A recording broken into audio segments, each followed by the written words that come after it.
Hello students, geography with Vikas Pareek YouTube channel पर मैं विकास पारिक आपका स्वागत करता हूं। कक्षा 10 की एसएस की ऑनलाइन क्लासेज में लंबे समय से हम अध्ययन कर रहे हैं, जिसमें हम तमाम तरह की बातें जिसमें हम केंद्र सरकार और राज्य सरकार से संबंधित बातों पर अध्ययन कर चुके थे। हमारी चर्चा एक नए विषय, एक नए टॉपिक पर चल रही थी और वो था लोकतंत्र। लोकतंत्र से संबंधित हमने अर्थ और परिभाषाएं पिछली वीडियो में देख ली थी, जिसमें हमने देखा था कि लोकतंत्र अंग्रेजी भाषा के डेमोक्रेसी शब्द का हिंदी रूपांतरण है, जो ग्रीक भाषा के दो शब्द डेमोस और क्रेशिया से मिलकर बना है। जहाँ डेमोस का अर्थ जनता होता है तो क्रेशिया का अर्थ शक्ति या शासन। इस तरह सम्मिलित रूप से देखा जाए तो डेमोक्रेसी का शाब्दिक अर्थ जनता की शक्ति या जनता का शासन है। आइए इसी क्रम में हम आगे चलते हैं और आज हमारा टॉपिक लोकतंत्र के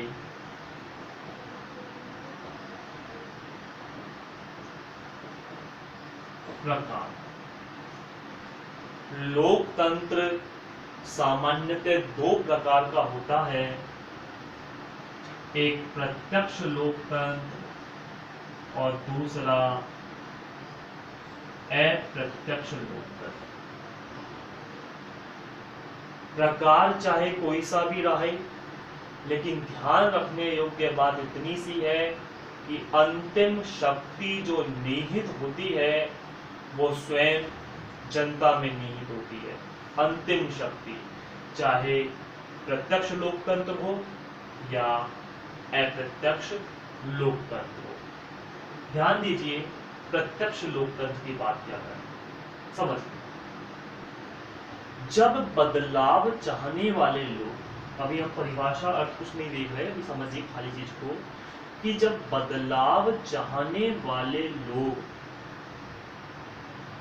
किसी और से बदलाव करवाने की बजाय स्वयं बदलाव करते हैं, तो ऐसी स्थिति प्रत्यक्ष स्थिति कहलाती है। डायरेक्ट यानी आप कुछ चाह रहे हैं और आपने वो कार्य कर दिया, किसी और से मतलब नहीं है।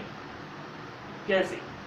मान लीजिए कि आप रास्ते में जा रहे हैं, रास्ते में एक पत्थर पड़ा हुआ दिखाई दिया, उस पत्थर से आप ठोकर खाकर गिर गए। आप चाहते हैं कि ये पत्थर यहां से हट जाए ताकि आने वाले लोग इस पत्थर से ठोकर खाकर ना गिरें। आप झुके, आपने पत्थर उठाया और एक तरफ रख दिया। यानी बदलाव चाहने वाले लोग क्या कर रहे हैं? स्वयं बदलाव कर रहे हैं। जबकि अप्रत्यक्ष की बात करें, थोड़ा सा पहले शब्द को समझ लें। बदलाव चाहने वाले लोग जब स्वयं बदलाव ना करके किसी दूसरे से बदलाव करवाने का प्रयास करें, दूसरे से ये अपेक्षा करें या दूसरे को प्रेरित करें कि वो उस तरह का बदलाव कर दे जिस तरह का बदलाव हम चाहते हैं। एग्जाम्पल समझा करें इस चीज को। वही स्थिति कि आप रास्ते में जा रहे हैं, आप कोई पत्थर मिला, आप ठोकर खाकर गिर गए। आप चाहते हैं कि ये पत्थर यहाँ से हट जाए ताकि आने वाले लोग इस पे ना गिरें। आप झुकने की कोशिश की, लेकिन पत्थर भारी था, आप नहीं उठा पाए। आपने उठाने की कोशिश की, लेकिन नहीं उठा पाए। आप आगे बढ़ गए, आगे से 4 लोग आते हुए दिखाई दिए। आपने उन चारों लोगों से कहा कि भाई आगे पत्थर पड़ा हुआ है, मैं ठोकर खाकर गिर गया, आप मत गिर जाना, और हो सके तो उस पत्थर को हटाकर रख देना, क्योंकि मैं अकेला था मैं इस पत्थर को नहीं हटा पाया, आप 4 हैं, आप इस पत्थर को आसानी से हटा देंगे। और वो व्यक्ति कहकर आगे बढ़ गया। अब आप बताइए कि जब वो 4 व्यक्ति उस पत्थर के पास आएंगे तो क्या ठोकर खाकर गिरेंगे? नहीं। क्यों नहीं? क्योंकि उन्हें पहले ही प्रेरित कर दिया गया, बता दिया गया है कि आगे पत्थर है। पहली बात तो वो ठोकर खाने से बच गए, और दूसरे वो प्रेरित हुए इस चीज के लिए, उनमें प्रेरणा जागी और उन्होंने चारों ने मिलकर उस पत्थर हटाकर रख दिया। ध्यान दीजिए, बदलाव चाहने वाला कौन था? वो पहला व्यक्ति जो ठोकर खाकर गिरा, और उसने उन्हें प्रेरणा दी उन चारों को कि आप इस पत्थर को हटाकर रख दें, और चारों ने पत्थर को हटा दिया। यानी बदलाव चाहने वाले व्यक्ति, पहली कंडीशन को देखिए दोबारा से, कि बदलाव चाहने वाला व्यक्ति स्वयं बदलाव कर रहा है, जबकि दूसरी स्थिति में बदलाव चाहने वाला व्यक्ति स्वयं बदलाव ना करके दूसरों से बदलाव करवा रहा है। समझ गए इस चीज को कि प्रत्यक्ष का आशय क्या होता है और अप्रत्यक्ष। अभी हम लोकतंत्र की बात नहीं कर रहे, अभी हम शब्दों की बात कर रहे हैं कि प्रत्यक्ष यानी डायरेक्टली और अप्रत्यक्ष मतलब इनडायरेक्टली। कि कोई काम मुझे करना है, कि जैसे मुझे ये बोर्ड साफ करना है तो मैंने खुद ही डस्टर उठाया और साफ कर दिया, ये डायरेक्टली मेरा काम होगा। अप्रत्यक्ष रूप से मुझे ये बोर्ड साफ करना है लेकिन मैं नहीं करूं, अभी तो आपको प्रेरित करूं, आपको कोई मोटिवेट करूं, लालच दूं, इनाम दूं, दंड दूं, या किसी भी प्रकार से आपको प्रेरित करके और मैं आपसे ये ब्लैक बोर्ड साफ करवाऊं। कार्य मेरा था, मैं चाह रहा था कार्य करवाना, लेकिन मैंने डायरेक्टली ना करके आपके माध्यम से ये कार्य करवाया इनडायरेक्टली। तो प्रत्यक्ष डायरेक्ट, एक अप्रत्यक्ष इनडायरेक्ट। क्लियर हुआ इस चीज के लिए? आइए बात करते हैं लोकतंत्र। प्रत्यक्ष लोकतंत्र क्या होता है? वही स्थिति कि जब बदलाव चाहने वाले लोग स्वयं बदलाव करते हैं तो वह प्रत्यक्ष स्थिति कहलाती है। प्रत्यक्ष लोकतंत्र में भी यही होता है कि हमारे देश की जनता, हमारे देश मतलब कहीं की भी, किसी देश की जनता स्वयं कानूनों का निर्माण करे, स्वयं नीतियां बनाए, स्वयं नियमों का निर्माण करे, स्वयं शासन चलाए और स्वयं अन्य कार्य को लागू करे। जिस तरह से हमारे देश में व्यवस्थापिका, कार्यपालिका, न्यायपालिका है, इस तरह से कोई व्यवस्था ना हो, स्वयं जनता हो, वह स्वयं अपने लिए नियम बना ले और सभी उन नियमों की स्वयं पालना करे। किसी को किसी से नियमों की पालना कराने के लिए बाध्य ना होना पड़े कि व्यवस्थापिका नियम बना रही है, कार्यपालिकाओं से लागू कर रही है, न्यायपालिकाओं से बाध्य करवा रही है, ऐसी कोई समस्या नहीं। जनता स्वयं प्रत्यक्ष रूप से शासन करे, जनता खुद नियम बनाए, जनता खुद कानून बनाए और जनता खुद पर खुद शासन करे, तो ऐसी स्थिति प्रत्यक्ष लोकतंत्र कहलाती है। जबकि अप्रत्यक्ष, जिसमें जनता स्वयं शासन नहीं करती, अपितु जनता अपने प्रतिनिधियों के माध्यम से शासन करती है, अपने नेताओं का चयन करती है, अपने प्रतिनिधियों का चयन करती है और अप्रत्यक्ष लोकतंत्र के रूप में क्रियाएं करती है। कारण क्या है इस चीज का वो समझिए। प्रत्यक्ष लोकतंत्र उन देशों के लिए विकसित हुआ है या उन देशों के लिए बेहतर है जहां की जनसंख्या कम है। बड़े देशों में ये पॉसिबल नहीं है जहां की जनसंख्या अधिक। सोचिए यदि हमारे देश का प्रत्येक नागरिक, देश की आबादी वर्तमान में लगभग 135 करोड़ है। 2011 की जनगणना के अनुसार 121.02 करोड़ थे, जो स्वाभाविक है बढ़कर अब 135 करोड़ हो गए होंगे। जनगणना होनी थी इस साल, लेकिन किन्हीं कारणों से, आप जानते ही हो कारण कौन से हैं, बीमारी के कारण इसको स्थगित किया गया है। कुछ समय पश्चात जनगणना होगी पुनः। 2021 में जनगणना के आंकड़े आने थे, लेकिन पता नहीं वो कितना डिले होते हैं। लेकिन अभी हम ये अनुमान लगाते हैं कि हमारे देश की जनसंख्या लगभग 135 करोड़ है। अब ये जनसंख्या प्रत्येक व्यक्ति, देश का 135 करोड़ व्यक्ति, देश का प्रत्येक व्यक्ति अगर ये कहे कि मैं संसद में जाऊंगा, मैं खुद नियम बनाऊंगा, मैं खुद कानूनों का निर्माण करूंगा, मैं खुद मंत्री पद संभालूंगा, तो क्या पॉसिबल है? नहीं। कि आप भी मंत्री, मैं भी मंत्री, हम सब मंत्री, आप भी सरकार, मैं भी सरकार, हम सब सरकार, हम अपने अपने लिए नियम बना लें, फिर स्थिति क्या होगी? स्थिति निकलेगी अपनी अपनी ढपली और अपना अपना राग। अर्थात हर कोई अपने लिए नियम बनाएगा, हर कोई अपने हिसाब से कानूनों को बनाएगा, कोई किसी की नहीं सुनेगा। कारण है, सुने तो क्यों सुने? क्योंकि आप मंत्री तो मैं भी मंत्री, आप सरकार में तो मैं भी सरकार में, हम एक दूसरे की नहीं सुनेंगे, तो व्यवस्थाएं बनने की बजाय व्यवस्थाएं बिगड़ जाएंगी। तो यहां पर क्या होता है अप्रत्यक्ष में, कि जनता अपने प्रतिनिधियों का चयन करती है और ये प्रतिनिधि सरकार में पहुंचकर जनता के लिए कार्य करते हैं। जैसे हमारे टॉक सवाई माधोपुर क्षेत्र के एक प्रतिनिधि एमपी यानी मेंबर ऑफ पार्लियामेंट की बात करें, सांसद की बात करें, तो सुखबीर सिंह जौनपुरिया ये पूरे 2 जिलों का नेतृत्व कर रहे हैं, टॉक या टॉक और सवाई माधोपुर। इन दोनों जिलों में कोई भी प्रॉब्लम होती है, कोई भी सुविधाएं प्रदान करनी है, कोई भी नियम कानूनों का बात आती है, तो बात आती है सुखबीर सिंह जौनपुरिया की। आपकी कोई भी बात संसद तक अगर लेकर जाएगा तो वो एकमात्र व्यक्ति है सुखबीर सिंह जौनपुरिया, जो हमारे टॉक और सवाई माधोपुर क्षेत्र का प्रतिनिधि कर रहे हैं, नेतृत्व कर रहे हैं, या हम यूं भी कह सकते हैं इस अप्रत्यक्ष लोकतंत्र को प्रतिनिधि लोकतंत्र भी कहा जाता है।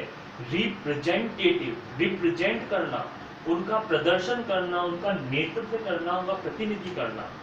आपकी कोई भी समस्या, आपके क्षेत्र की कोई भी समस्या है, अगर उसे देश की संसद में लेकर अगर कोई जाएगा तो वो एकमात्र व्यक्ति होंगे, वो होंगे आपके मेंबर ऑफ पार्लियामेंट यानी सुखबीर सिंह जौनपुरिया। और यदि किसी को विधानसभा में आपकी समस्याओं को लेकर जाना है तो आपकी समस्याओं को लेकर जाएंगे आपके विधायक विधानसभा। ध्यान दीजिए, तो आपने क्या किया? प्रतिनिधियों का चयन किया, सांसद चुन लिए, विधायक चुन लिए, इन्हें आपने अपनी सत्ता सौंप दी। अब आप टेंशन फ्री, निश्चिंत हैं कि ये आपके लिए कार्य करेंगे। लेकिन यहाँ ये सबसे बड़ी कमी आ जाती है हमारी, कि हम एक बार प्रतिनिधियों का चयन करने के बाद निश्चिंत हो जाते हैं कि अब वो हमारे लिए कार्य करेंगे। हमारा काम था वोट देना और हमने वोट देकर अपने फर्ज को पूरा कर लिया। नहीं, वोट देना, चुनाव में मत देना अपना एक अलग फर्ज है, लेकिन प्रतिनिधियों का चयन होने के बाद प्रतिनिधि आपके लिए कार्य कर रहे हैं या नहीं कर रहे, इसकी जानकारी प्राप्त करना और सरकार पर दबाव बनाना भी आपका अपना एक अलग फर्ज है। खैर, उन चीज़ों को हम बाद में बात करेंगे, पहले इन चीज़ों को देखते हैं कि प्रत्यक्ष और अप्रत्यक्ष लोकतंत्र की बात कर रहे हैं कि जहां पर जनता, समझिए प्रत्यक्ष की बात कर रहा हूं, जहां पर जनता स्वयं सरकार होती है, जनता स्वयं सरकार होती है, जनता ही नियम बनाती है, जनता ही कानूनों का निर्माण करती है, जनता पर ही वो नियम लागू होते हैं, किसी प्रकार के कोई प्रतिनिधि की बात यहाँ पर नहीं होती। जबकि यहाँ पर जनता प्रतिनिधियों का चयन करती है और प्रतिनिधि सरकार में पहुंचकर जनता के लिए कार्य करते हैं। यहाँ पर ये प्रतिनिधि जो होते हैं वो जनता के लिए उत्तरदायी होते हैं, अर्थात बेहतर कार्य न करने की स्थिति में जनता इन्हें पद से अपदस्थ भी कर सकती है, अर्थात हटा भी सकती है। उम्मीद करता हूं ये 2 शब्द समझ में आ गए।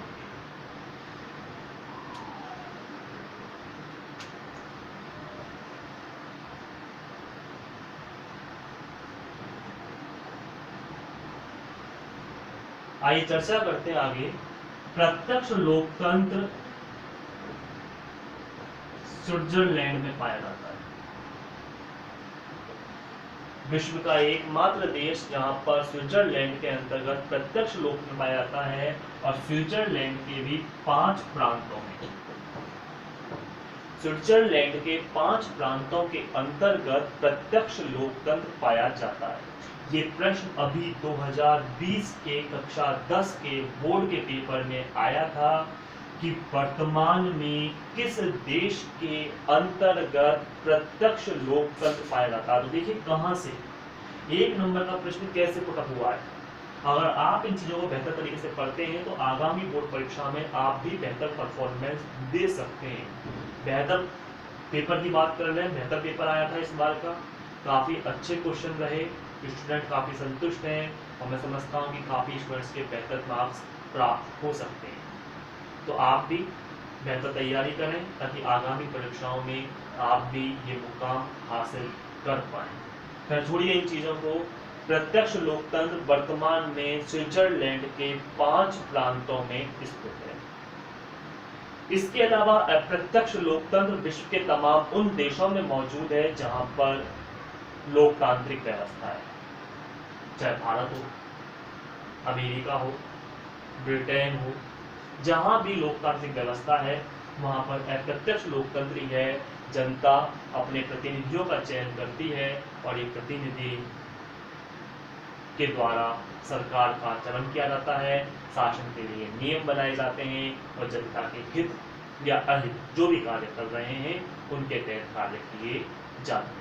तो विश्व के तमाम देशों में ये अप्रत्यक्ष लोकतंत्र पाया जाता है, क्योंकि स्विट्जरलैंड के 5 प्रांतों के अंतर्गत ये प्रत्यक्ष लोकतंत्र है। कारण है कि यहाँ की जनसंख्या कम है। दूसरा, यहाँ की जनसंख्या कम होने के साथ साथ यहाँ जनसंख्या विभाजित है क्षेत्र के आधार पर। ऐसी स्थिति में यहाँ के अपने अपने क्षेत्र के लोगों ने अपने अपने नियम कानूनों का निर्माण स्वयं किया और अपनी व्यवस्था चला रहे। बात करें थोड़ा सा अप्रत्यक्ष लोकतंत्र की और विस्तार से। अप्रत्यक्ष लोकतंत्र 2 प्रकार का होता है, एक संसदात्मक लोकतंत्र और दूसरा अध्यक्षात्मक लोकतंत्र। इसका मतलब क्या होता है? संसदात्मक अर्थात जिन देशों के अंतर्गत संसद कार्य कर रही है, और संसद के अंतर्गत कौन आता है? लोकसभा और राज्यसभा और राष्ट्रपति। तो जिन देशों के अंतर्गत संसद कार्य कर रही है, समझिए लोकसभा प्लस राज्यसभा प्लस राष्ट्रपति, तो वहां संसदात्मक है। और लोकसभा में हमने पढ़ा था कि लोकसभा के मेंबर ही कार्यपालिका में शामिल होते हैं, अर्थात मंत्री परिषद में शामिल होते हैं। और मंत्री परिषद का मुखिया कौन होता है? प्रधानमंत्री होता है। और प्रधानमंत्री ही हमारे देश के नियम कानूनों के लिए सर्वोपरि कार्य करता है। ये कानूनों का निर्माण करते हैं और ये उन्हें लागू करवाते हैं।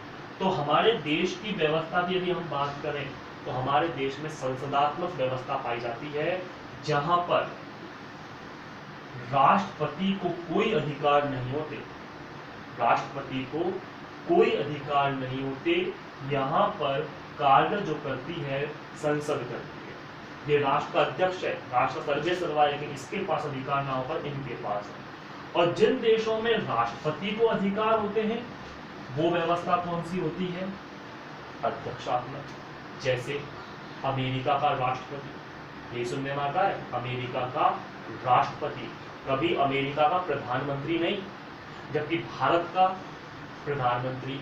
कारण है कि अमेरिका का राष्ट्रपति कार्य करता है जबकि भारत का प्रधानमंत्री कार्य करता है। तो जिन देशों में संसदात्मक व्यवस्था है, जिन देशों में संसदात्मक व्यवस्था है उन देशों को संसदात्मक प्रणाली के रूप में जानते हैं, और जिन देशों में अध्यक्ष कार्य करता है उन देशों को अध्यक्षात्मक प्रणाली के रूप में जाना जाता है। तो ध्यान दीजिए, कुछ सामान्य बातें एक बार दोबारा रिपीट कर लेते हैं। लोकतंत्र के प्रकारों में 2 प्रकार के तब हो गए, प्रत्यक्ष और अप्रत्यक्ष। प्रत्यक्ष में जहां पर जनता स्वयं शासन का निर्माण कर रही है, जबकि अप्रत्यक्ष के अंतर्गत जनता अपने प्रतिनिधियों को चुनकर सत्ता में लेकर आ रही है। प्रत्यक्ष लोकतंत्र स्विट्जरलैंड के 5 प्रांतों में है, जबकि अप्रत्यक्ष लोकतंत्र संसदात्मक और अध्यक्षात्मक दोनों व्यवस्थाओं में पाया जाता है। अप्रत्यक्ष लोकतंत्र विश्व के तमाम देशों में है, और तमाम देशों में कुछ देशों में संसदात्मक, कुछ में अध्यक्षात्मक। जैसे अध्यक्षात्मक में अमेरिका की हम बात कर सकते हैं, और जबकि संसदात्मक में हम भारत की बात कर सकते हैं। आज के लिए इतना ही काफ़ी है। काफ़ी स्पीड से चला हूँ, मैं जानता हूँ, लेकिन उम्मीद करता हूँ समझ में आया होगा। आगे के लिए लोकतंत्र से संबंधित कई और बातों की हम चर्चा करेंगे। जब तक देखते रहिए आपका अपना YouTube channel geography with Vikas Parekh. Thank you.